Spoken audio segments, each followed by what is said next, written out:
Hi guys, welcome to my channel Lush Gardener. I hope you guys are fine and are safe. Today's video we are talking about Echeveria Red Electric Glow. Now guys, I have put this under medium because it's going to be slightly difficult for a lot of beginners to handle this succulent because the watering requirement is completely different from what our regular Echeverias tend to have. You cannot keep this succulent dehydrated for a very long time, otherwise it will start to dry up. As you can see over here, few of my lower leaves have started to dry out, and when it tends to dry out, it's not like other succulent leaves. These leaves tend to become crisp like this. So if you tend to underwater it too much, then you'll end up with damaged leaves like this. So it's little bit tricky when it comes to watering this succulent. Ensure that you maintain a proper watering schedule. Do not keep it underwatered for a really long time.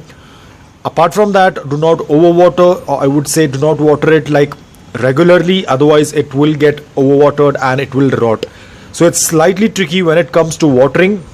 So it's going to be a little difficult on the beginners, but if you have an experience with growing succulents, then this is going to be an easy succulent for you. Apart from that, do not expose it to morning direct sunlight until you have acclimated it, because these leaves can easily get burnt. As you can see, I have a lot of new growth, and hence I have moved it to indirect bright light because they do not have color yet. If I'm going to put it out in direct sunlight, then these new growth is going to get burnt. So I'm going to let the succulent acclimate and do a slow introduction to morning direct sunlight for 5 to 6 hours. Only when you give it a good amount of morning direct sunlight, only then you will be able to see that beautiful color of red. As of now, the colors are getting faded away because it is going to enter into its growing period.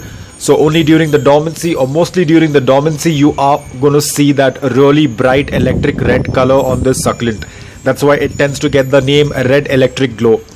Apart from that, talking about mealybugs, does not get affected with mealybugs often. But yes, if you have your soil which is highly nutritious, or if you added too much of vermicompost or any kind of organic matter, then during the time frame between the winters and the summers, there is this short period wherein the transition happens of winter to summer. Between this period, you will face a lot of powdery mildew, and that is going to affect your succulent, especially with such varieties. It's a very common thing. If you have a very organic soil, then your succulent, then this variety of succulent will get affected or infected with powdery mildew. Apart from that, edema is another issue. If you are a person who does not have a proper watering schedule, then you will happen to find edema on the leaves. Now, edema is nothing to be worried about. The only thing that you have to do is just follow a proper watering schedule. Always remember, powdery mildew is a fungal attack, or I would say it's kind of a infection, but edema is not an infection. Edema happens when the cells in the leaves tend to absorb a lot of water.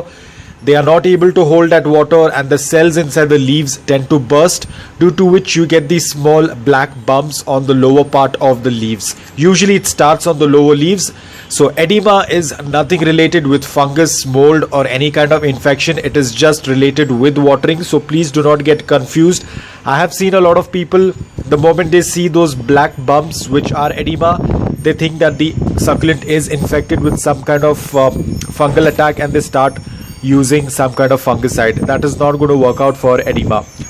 Talking about propagation, you can do a leaf propagation, you can do a beheading. It tends to work out really well, or you can separate the offsets once they reach a decent size.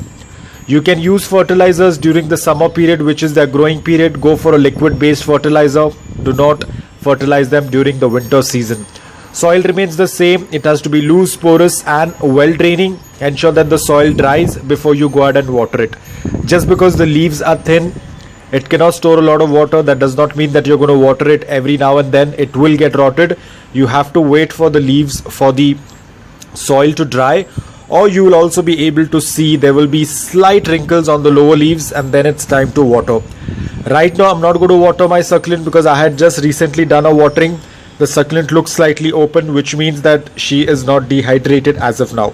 So if you are a beginner, you're just starting off with succulents, I would say just hold on to that thought, wait for some time, get some experience, and then go for these varieties.